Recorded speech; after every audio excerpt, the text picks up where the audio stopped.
بسم اللہ الرحمن الرحیم۔ السلام علیکم میٹرک کلاس کے طلباء، آج ہم قرآن پاک کے فضائل کے بارے میں پڑھیں گے۔ اس سے پہلے ویڈیو میں یعنی پہلے حصے میں اور دوسرے حصے میں ہم نے قرآن مجید کا تعارف پڑھا پہلے حصے میں، دوسرے حصے میں قرآن پاک کی حفاظت کے بارے میں پڑھا، اور آج ہم یعنی تیسرے حصے میں فضائل قرآن کے بارے میں پڑھیں گے، اور جو سبق ہے قرآن مجید اس کا ہم تیسرا حصہ پڑھنے کے لیے جا رہے ہیں جو موضوعاتی مطالعے میں سے ہے۔ تو آئیے سب سے پہلے آپ کی کتاب میں سے فضائل قرآن کے بارے میں پڑھتے ہیں کہ کتاب میں فضائل قرآن کے بارے میں کیا کچھ لکھا ہے۔ پیج نمبر 97 ہے، 97۔ قرآن مجید میں جو کچھ بیان ہوا ہے وہ یقینی علم اور حقیقت کی بنیاد پر مبنی ہے، اور اس میں کسی شک کا گزر نہیں۔ اس میں ہر زمانے اور ہر خطے کے تمام انسانوں کے لیے مکمل ہدایت و رہنمائی موجود ہے، اور انسان کی دنیا و آخرت کی حقیقی فلاح کا دار و مدار اسی پر عمل کرنے میں ہے۔ اس لیے قرآن کریم کو بڑی فضیلت حاصل ہے۔ جس طرح یہ کلام تمام کلاموں سے بہتر ہے، اسی طرح وہ انسان بھی تمام انسانوں سے بہتر ہے جو خود بھی اس کا علم حاصل کرے اور اسے دوسروں کو بھی سکھائے۔ ارشاد نبوی ہے، خیرکم من تعلم القرآن وعلمہ، تم میں سے بہتر وہ ہے جس نے قرآن سیکھا اور سکھایا۔ اس لیے ہمیں چاہیے کہ قرآن پاک کا علم حاصل کرنے کی طرف سب سے زیادہ توجہ دیں اور اس کے لیے کسی طرح کی محنت سے دریغ نہ کریں۔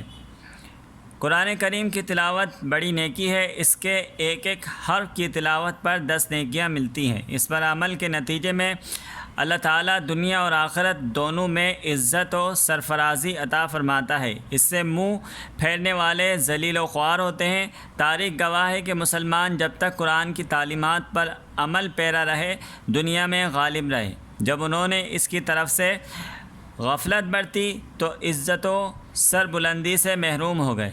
یہ بات رسول صلی اللہ علیہ وآلہ وسلم نے پہلے ہی ارشاد فرما دی تھی کہ اللہ تعالیٰ بہت سی قوموں کو اس قرآن کی وجہ سے سربلندی عطا فرمائے گا، اور بہت سی دوسری قوموں کو اس سے غفلت کی وجہ سے گرا دے گا۔ اس لیے ہمیں چاہیے کہ ہم قرآن پاک کی تلاوت کریں، اس کو سمجھیں اور اس کی تعلیمات پر عمل کرنے کی کوشش کریں۔ تو یہ آپ کی کتاب سے قرآن پاک کے فضائل کچھ لکھے گئے ہیں۔ اب مزید وضاحت کے لیے آپ کو کچھ اور باتیں قرآن پاک کی فضیلت کے بارے میں بتائی جا رہی ہیں۔ توجہ سے سنیے اور ان کو سمجھنے کی کوشش کیجیے اور یاد کرنے کی بھی کوشش کیجیے۔ اللہ تعالیٰ نے اپنی آخری الہامی کتاب قرآن مجید کو اپنے آخری نبی حضرت محمد صلی اللہ علیہ وآلہ وسلم پر نازل فرمایا۔ اللہ تعالیٰ نے جس طرح رسول صلی اللہ علیہ وآلہ وسلم کو قیامت تک کے لیے رسالت کے منصب کے لیے چنا، اسی طرح اس نے اپنی آخری الہامی کتاب قرآن مجید کو بھی یہ اعزاز بخشا کہ وہ نازل تو رسول صلی اللہ علیہ وآلہ وسلم کی حیات طیبہ میں ہوئی، لیکن اس کے احکامات پر عمل کرنا قیامت تک کے تمام لوگوں پر لازم کر دیا گیا۔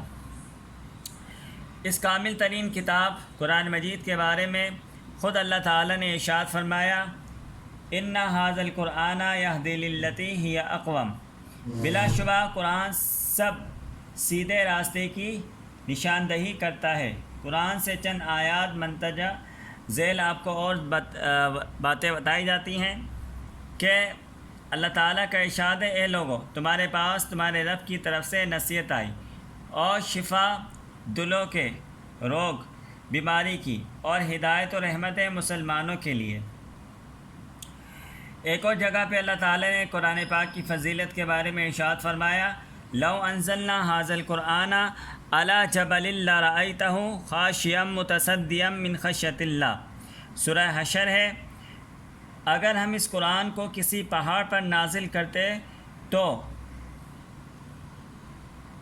اے مخاطب تو دیکھتا کہ وہ پہاڑ خدا کے خوف سے دب جاتا اور ٹکڑے ٹکڑے ہو جاتا۔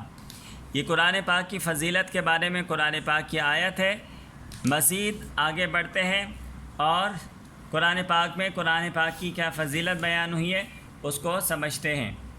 اگلی آیت میں اللہ تعالیٰ نے ارشاد فرمایا ذالک الکتاب لا ریب فیہ، یہ وہ کتاب ہے جس میں کوئی شک نہیں۔ خاتم النبیین حضرت محمد صلی اللہ علیہ وآلہ وسلم نے بھی اپنے بہت سے ارشادات میں قرآن کریم کی فضیلت و عظمت بڑے واضح الفاظ میں مختلف طریقوں سے بیان فرمائے تاکہ ہر شخص کو اس کے فائدوں کا اندازہ ہو جائے اور وہ ان فائدوں کو حاصل کرنے کے لیے زیادہ سے زیادہ قرآن پاک پڑھے، سمجھے اور عمل کرے۔ حدیث مبارکہ ہے خیرکم من تعلم القرآن وعلمہ، تم میں سے بہتر وہ ہے جس نے قرآن سیکھا اور اسے دوسروں کو سکھایا۔ ایک اور حدیث پاک ہے رسول صلی اللہ علیہ وآلہ وسلم نے فرمایا کہ اللہ تعالیٰ اس کتاب قرآن کی وجہ سے کتنے ہی لوگوں کو بلند مرتبہ عطا کرتا ہے اور کتنے ہی لوگوں کو پست کرتا ہے۔ حضور صلی اللہ علیہ وآلہ وسلم نے ارشاد فرمایا کہ اللہ تعالیٰ کے کلام کی فضیلت دوسرے کلام پر وہی ہے جو اللہ تعالیٰ کو اپنی تمام مخلوقات پر فضیلت و برتری ہے۔ تو یہ قرآن پاک کی فضیلت کے بارے میں چند آیات اور چند احادیث مبارکہ تھی۔ قرآن پڑھنے والا اور سننے والا دونوں اس کی تاثیر سے متاثر ہوئے بغیر نہیں رہ سکتے، کیونکہ اس کا ایک نام نور ہے اور اس نور میں ایک ایسی کشش ہے جو دل کو منور کرتی ہے۔ قرآن دلوں کو پلٹنے والی کتاب ہے، اس کو پڑھ کر انسان جو ہے وہ ہدایت پاتے ہیں۔ یہ کتاب انسان کو تاریکی سے روشنی کی طرف کھینچ کر لے جاتی ہے۔ تو اللہ تعالیٰ نے اس کتاب کے پڑھنے کے بارے میں بہت زیادہ تاکید فرمائی ہے۔ اس کے ایک ایک حرف کو، ایک ایک لفظ اور ایک ایک حرف پڑھنے کا بڑا ثواب ہے۔ تو یہ قرآن پاک کی چند احادیثیں، چند آیات قرآن پاک کے حوالے سے بیان کی گئی ہیں کہ امید ہے آپ کو قرآن پاک کی فضیلت سمجھ میں آ گئی ہوگی۔ یہ آپ کی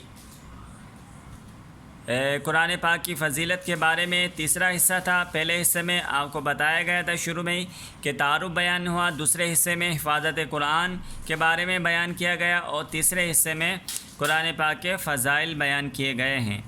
تو قرآن پاک کے موضوعاتی مطالعے میں سے قرآن پاک جو سبق ہے اس کے 3 حصے آپ کے سامنے بیان کر دیے گئے ہیں۔ امید ہے کہ آپ کو یہ تمام باتیں سمجھ میں آ گئی ہوں گی۔ اب ہم قرآن پاک کا جو چیپٹر ہے، سبق ہے، اس کے 3 سوال ہیں، توجہ سے سنیے اور ان تینوں سوالوں کے جواب آپ کو اس کتاب میں سے ہی، اس سبق میں سے مل جائیں گے اگر توجہ سے آپ نے سنا ہوگا، سمجھا ہوگا یا پڑھا ہوگا۔